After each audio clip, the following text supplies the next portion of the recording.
intercooler pipe down there. That's the silver one in the foreground, original one in the background there. So this is the guy here. I'm not sponsored or promoting any of this stuff. Just want to use back it up with some other data. I did see a video of how well their one responds, so it seemed pretty quick. I admittedly don't know how fast my original one responds. So this is all the cal sheet. I've entered all that rubbish into the Haltech. Close that. Open this up. Here we go. So that's the original. No, that's the new one there.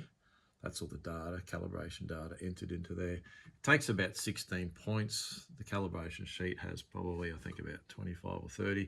I've mostly entered in lots of accurate data down the lower values up to about 120 degrees, and then I've step changed it up to 200 and then 280. The one unique thing about this sensor kind of makes it special is it will go up to 300 degrees. So it is kind of suited for capturing pre-intercooler and post-intercooler temps. So you can sort of see how effective intercooler is working in terms of its design and airflow. All right, in the background, what I did as well, sorry, is I've created a little dash here with just RPM, map, boost, wheel speed, throttle position, and the two temperature sensors. So what I'm going to do is I'm going to go for a road pull tomorrow. I'm going to push the car up to 100, legal limit, and we're going to see how these two compare against each other.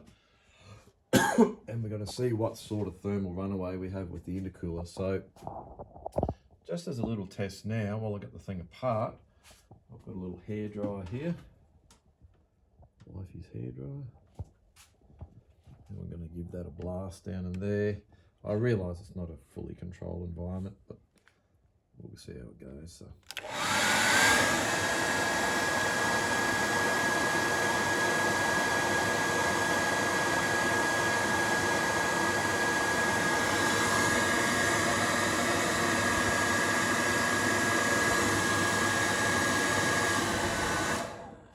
Turn that off.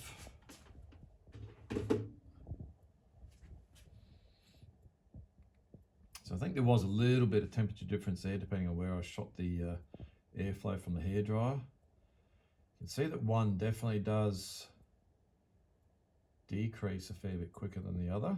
That's the newer one. And perhaps that's because it's of an aluminium construction. I think they're both NTC, negative temperature coefficient, fine wire design, so they're designed to use fairly small surface area to get the quickest response at the sensor tip. Perhaps that original one of mine, the Motorola brand from memory, has the brass body, so it may be a bit slower surrendering some of its heat in the body of the thing. So whereas the other one's aluminium, the newer one.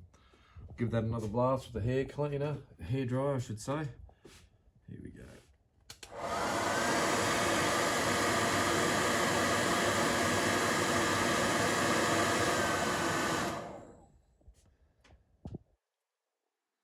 Yeah, it does look quite a bit quicker. I'm surprised actually. I didn't expect the Motorola one to be as quick to climb. Seems to do a pretty good job. I'll button this all back together and we'll go for a drive tomorrow and see what it does. So